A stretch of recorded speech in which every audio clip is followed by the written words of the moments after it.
Hey YouTube, what's up? My name is Cameron and welcome to Blue Accent Gaming. For today's video, I will be discussing the newly announced Art Online Last Recollection and going over a few details that have me excited to learn more about this game. Before we get into the video, be sure to hit the like button if you enjoyed this type of content and subscribe if you want more content like this. With that being said, let's get into it.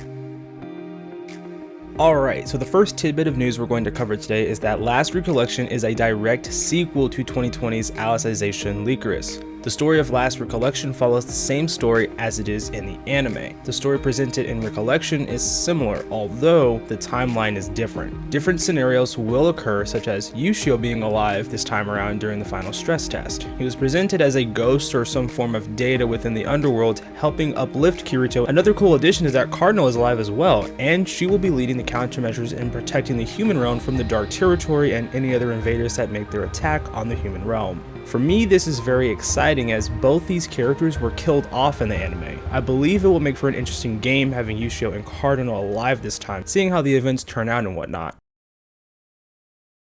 For the next tidbit of news, I want to discuss some of the new characters shown in the trailer. The first character I want to discuss is Dorothy. In my last video, I think I got the characters switched. I thought Dorothy was the little girl, and turns out Dorothy is the one in the Dark Knight's armor, and Sarai is the younger girl. I wanted to learn a little bit about Dorothy, so I went to the website, and it turns out there's a little story bio for each of the characters. So Dorothy is a Dark Knight girl who came to the human world from the Dark Territory on a mission. She fights with a new weapon, Scythe, which is as tall as she is. She looks somewhat different from the usual Dark World people, but, and then it ends off with a question mark. I'm very intrigued to know what mission she is on and what exactly she was doing in the Dark Territory. What mission does she have that ties Kirito and the others with it? I got a lot of questions, but let's keep going. I took a look at Sarai, and she had a pretty interesting story bit herself. A young girl who came to the human world with Dorothy. What is her reason for coming to her enemy's land when she is not even her age? That bit in itself has me wondering why she was with Dorothy in the first place. Seems kinda dangerous to go into a place where you're practically wanted dead on sight or tortured at the least. Next we got Lepia, a female knight of the Dark Knights and fiance to Shuster. She also personally cares for the orphans of the Netherworld, and she is well liked by them. Now I'm going to be straight up honest with you, I don't know who Shuster is. I think they might be trying to mention Shasta, but someone let me know because I clearly remember in War of the Underworld it was Lepia and Shasta who were lovers, if I'm correct. Now if you all don't remember, Lepia died a terrible death in War of the Underworld. She was strangled to death and soon after beheaded and presented to a crowd. It's truly unfortunate what happened to her in the anime. Although I am very excited to see how they tie her into this game and while she's alive at that. I think that's what's going to make it really interesting, is that characters that were killed off are going to be alive and we're going to see how they tie into the story, and we might even get some more scenes with them, original scenes that aren't shown in the anime, maybe even the manga or novels. So I'm excited for that, to see what the team does with these characters that were originally dead. Alright, and last but not least, we have Shasta, the Dark General who leads the Dark Knights. Worried about the future of the Dark Territory, he decides to negotiate peace with the human world through Berkeley, who has a deep connection with him. What has me so excited about these characters entering the game's first timeline is that we'll get to see different outcomes take place. There's an opportunity for an interesting turn of events here, though time will tell if this original take makes an impact. Nonetheless, I am very excited for this project.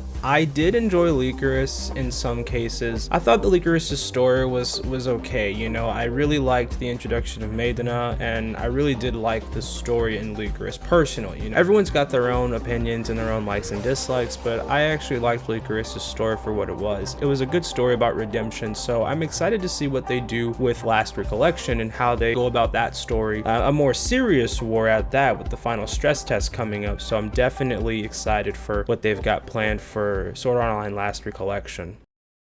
But that's all I got for you guys regarding this discussion. Let me know in the comment section below if you're excited about the future of this game and which characters are you most excited about or curious to learn more about. Leave all that down below, and don't forget to hit the subscribe button and the bell icon so you can keep up to date on the latest news regarding Art Online Last Recollection. Alright, I'll catch you guys in the next one, and don't forget to be cool and stay awesome, everybody.